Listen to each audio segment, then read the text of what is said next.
Sonny Green, the spiritual Englishman. What is going on? How are you? Right, so today we're going to be talking about how and why I stopped smoking weed. The journey, the side effects, and my relationship with that drug.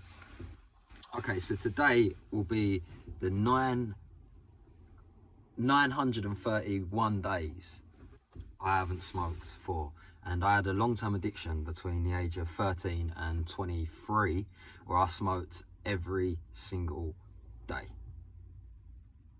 and it became my whole life really. A lot of my life evolved around smoking weed and, you know, making music, being involved in the whole scene of getting weed, buying weed, growing weed. Like the whole thing was all to do with weed and drugs basically.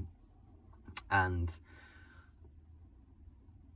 I wanted to stop for a long time because it was affecting me, it was affecting my get up and go, I'd say. It was affecting my focus, and it was affecting my relationships with people and family and all sorts. Even though a lot of my friends, everyone smoked, my whole circle. And I come from Southend, as some of you know, and Southend, for me, in the areas where I grew up, everyone smoked weed. It was just what people done. Well, at least that's what I thought. And it, you know, from a very young age, it was the cool thing to do. So I started in school when I was 13, 14, around that age. And we just started smoking, man. I remember the first ever time I tried weed was in Cluny Park, and then yeah, it just went from there. And before you know it, it took over. And I fell out of school. I was selling weed. I got nicked for possession of weed on numerous occasions. It's one of the only things that's actually on my criminal record even now. And my last offence was in 2011, and I've still got a cannabis charge on my criminal record. Which now, obviously, sometimes when I get pulled over by the police, say if I'm driving or something like that, they want to know about, you know, they might want to search you or things like that. Anyway, so that was my addiction, right? So I stopped. That was, obviously, there's loads I could go into it, loads of war stories, loads of things that happened when I was high, loads of things we done to get weed, especially when we was younger, all the sort of mad things we used to go through just to do it. It, you know, wrapped me up in all sorts of stuff. And people might not want to admit certain things like that. People want to make out it's all right, but when you're a kid and you haven't got access to money, but you're addicted to a drug like I was, because I'm an addict, and whatever I do, I kind of get addicted to. You know, even now with the YouTube, I'm like, right, how many people watching a video? Like, I get obsessed with making videos, all sorts of stuff. But yeah, so we used to steal for weed, we used to rob, we used to obviously sell, and we used to just do whatever we could, basically, whatever it took to get a bit of smoke. And even other drugs as well. Like when we was that young, there was other drugs, Class A's, cocaine, MCAT was legal at the time. We used to do that. Like, we used to drink a lot. We used to do beer runs. I got arrested for running a shop doing beer runs, like addiction in general. But I want to focus on weed. And weed was like my drug of choice. That was my main thing, you know. All the other stuff was around, but weed was what, no matter what, we woke up, we smoked. Do you know what I mean? And that was the vibe, basically. So it got to 2018. So my dad passed away in 2017 through addiction as well. But his drug of choice was alcohol and hard drugs as well. But he loved weed too. But anyway, so he passed away in 2017 at the age of 48. And in 2018, I was expecting a son. Yeah. Me and my partner obviously found out And our relationship was evolved around smoking as well. We used to smoke a lot together. And then it got to the point, well, look, you know, you're gonna have a baby. I'm gonna stop smoking to help you stop smoking so that we can have a healthy son. Yeah. Because whether people like to admit it or not, a lot of people smoke weed when they're pregnant. Yeah. A lot of people do that sort of stuff. And for me, it wasn't, didn't want any reason why my baby wasn't gonna be healthy. Yeah. So, or our baby wasn't gonna be healthy. So I said, look, I'm gonna stop. And then my partner stopped as well, and that was that. We took it one day at a time. So I had a massive reason to stop. Yeah, massive, you know. But if you've got kids as well, that's a good reason to stop, right? So how did I stop? How did I stop smoking? Firstly, one day at a time. One day at a time. And after about 5 or 6 days, one of my friends called me up, and he had addiction problems, and he told me he was going to these meetings, and I went with him to some meetings, and then I met loads of people who was all clean and not taking drugs or alcohol, and they all stopped taking whatever drug they wanted. And it was amazing, because before this I never knew so many clean people. Everyone I knew was using to some extent. Even the people that was really educated in my area or whatever, they still, you know, they've still done something. So this was the first time in my life I'd ever met a large group of people that was all clean and off of drugs. And that really helped me, having a support group that was clean as well, having friends, getting a fellowship where it was clean, people wasn't using drugs. And then, like I said, I count the days. So I got a diary. So today I'm 930, might be 931, but my clean date is the 19th of June, 2018. I'm pretty sure, 2018. And it would have been longer, but I went to Amsterdam and relapsed. But you know, it was what it was. And so 19th of June, 2018. So this year on the 19th of June, I'll be 3 years clean, right? And I stopped taking alcohol as well, because I realised if I have a drink and I start drinking, I'm gonna probably smoke as well. Yeah. So this is what happened. My son was a big reason why I stopped. Another thing was driving. You'll see now, all my business revolves around vans, cars, driving. And I used to smoke and drive, knowing full well that if I get pulled over, my license is gone. So what happened? I had a license, but I stopped driving. One of my cars broke down, and I just carried on a pushback, you know. And this was when I was 22, 23, and I was on a pushback, riding around, doing my thing in Southend, where you kind of, if you want to do loads of stuff, you need a car to really go places and see everyone.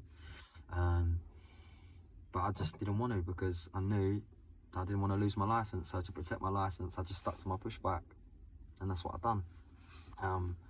And that stopped me from progressing, because it stopped me from getting my vans, stopped me from getting my removals company and doing my jobs. And now, without these, I don't know what I'd do, you know. This is how I put a roof over my family's head, you know what I mean? So that's it affected me like that. Plus, financially, right, let's just be real. Let's just be really, really real, right? If you smoke weed, you're spending at least, I was anyway, at least between 10 and £30 a day, yeah? Between 10 and £30 a day at least. And you can go, yeah, but I sell it, I do this, I do that. Weed don't cost me nothing. Yeah, but it's still worth that. Every one is still worth that, you know what I mean? Every spliff is still worth £3 if it's 0.3 or whatever, however you roll your thing, yeah? I was between at least 10, maybe 40 a day. Between 10 and 40, basically, you know, 4Gs, between 1G and 4Gs a day, depending on who I was with, how I was rolling. Yeah, and sometimes even more if I was just being wild. Like, so 10 and £40 a day, right? So say round it up, £20. Yeah. So that is, quick maths here, 20 times 365. Okay, so 10 times 3,650 times by 2, right,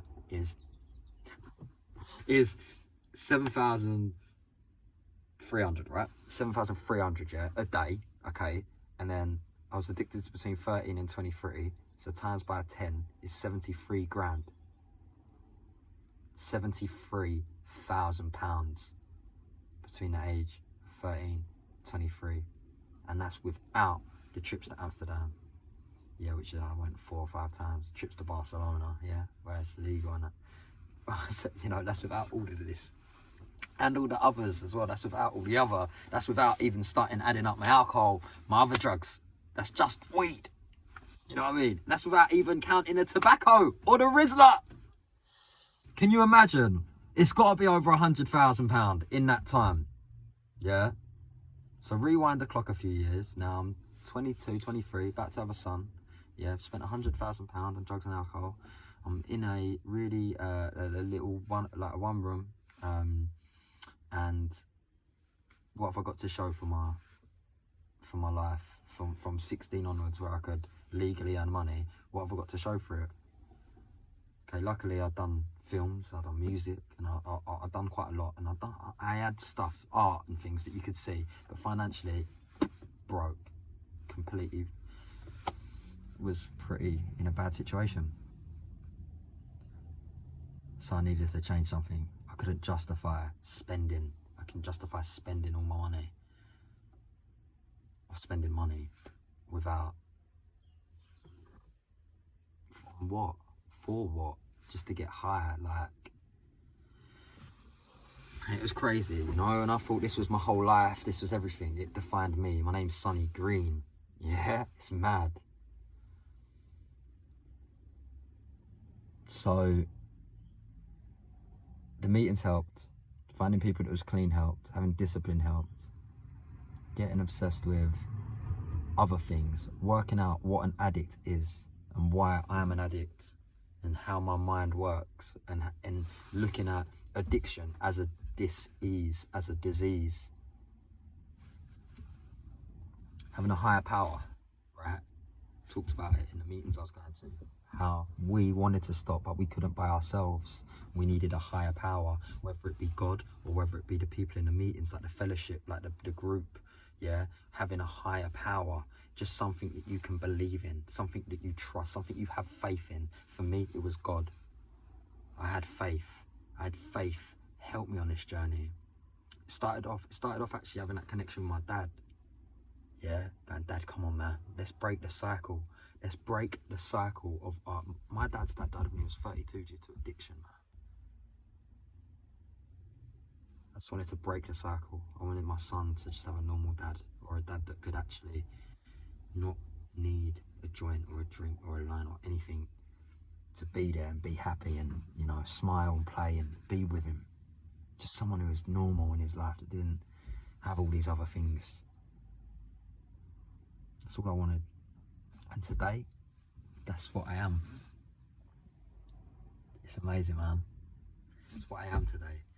And I have been for 900 and something odd days. You can do it too if you want it. One day at a time. Just one day at a time.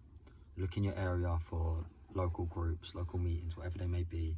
You know, there'll be programs, anonymous, and anonymity. I still can't say it, right? Crazy. But basically, you can do it. Okay. It's tough, but just do it one day at a time, man. And count your days as well. You know, reward yourself. Prayer, meditation, healthy living. That's how I stopped. It's simple, but we're complicated. We're the ones that are complicated. It's easy to stop smoking weed. It is. It's easy to stop taking drugs. But we complicate it. We make it hard, because that's what we're like. If you can relate to this. And you might not have a problem, you might not be an addict, you might not have an obsessive mind, you might not be, not everyone is like that. Some people can smoke and leave it for ages. Some people can have a drink at Christmas. Unfortunately, I'm not like that, mate. I'm 100% all or nothing kind of person, and that's how I roll. So, hope this has helped some people. I know I went in a little bit about how, like, a bit of the journey, but I just wanted people to see that, because a lot of people, when they're first stopping smoking, they don't think that, you know, they might look at this video and think, you weren't a smoker, or you weren't this, you da da da da da da da. You know, everyone goes, oh yeah, but I smoke this much. It's like, mate, it's not about that, man. It's just about wanting to stop. If you want to stop, don't matter if you smoke, like, you know, 1 a day or 20 a day, you can still stop. It's not about, it's all in your mind. And that's another thing, side effects. You're gonna be on a roller coaster. You're gonna have dreams. You're gonna sweat out. You're gonna sweat out for them first few days. You're gonna be sweating. Yeah, it's a bit scary. I actually got anxiety when I stopped smoking. My chest was getting tight, and I didn't know what it meant or what it felt. I never knew what anxiety was until I stopped smoking. And I actually thought that I needed it, and these pains were because I didn't have the smoke. But it was the side effects from smoking that was wearing off slowly. Yeah, your dopamine levels crash. You feel depressed. You feel alone. Yeah, you get an initial high and then you crash. And then you've got to deal with the real life. It's mental, mate. It's a roller coaster, but it gets better. It does get better. The road, it eases out after a while. It really does. It eases out and it gets easier, 1 day at a time. But it took a couple months. It did take a couple months. It was about 3-4 months in. I was still getting tight chest. I was getting anxiety, but I knew my feelings. They say, you know, the best bit about stopping drugs is you get your feelings back. But the worst bit is you get your feelings back. You know? So, expect the roller coaster. Expect it. Just ride it. Just think of all the positives. Think every day you're saving your money. Every day you're getting yourself back. One thing that I would say as well, don't write yourself off forever. Oh, I'm not smoking forever. I'm not doing this forever. Because that's not the case, is it? If you want to, you can. You can tomorrow, if you want to. But why would you? When life is so good without it. It's 1 day at a time. Don't think, just do 1 day at a time. And that's how I've stayed clean. And that's how I've stopped smoking weed. And if you want to stop, or if you have stopped, feel free to drop a comment, message me, whatever. I'll message and I'll reply back, and we can speak about this, and I can help you out with some links. Just comment under here, whatever. And yeah, let's just hope I continue the journey. Subscribe, see my journey, you know what I mean? And let's see if we can, let's just see what happens, where it takes us. I'd actually still say I'm early days, even though I'm nearly 3 years in. It's still early days for me.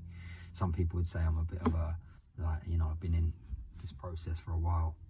It's recovery, and we're recovering our former selves, and day by day by day I'm slowly getting back to my real self and understanding that. Yeah. Anyway, God bless you people, yeah? Lots of love. Have a beautiful day, and thank you for watching as always. See you tomorrow.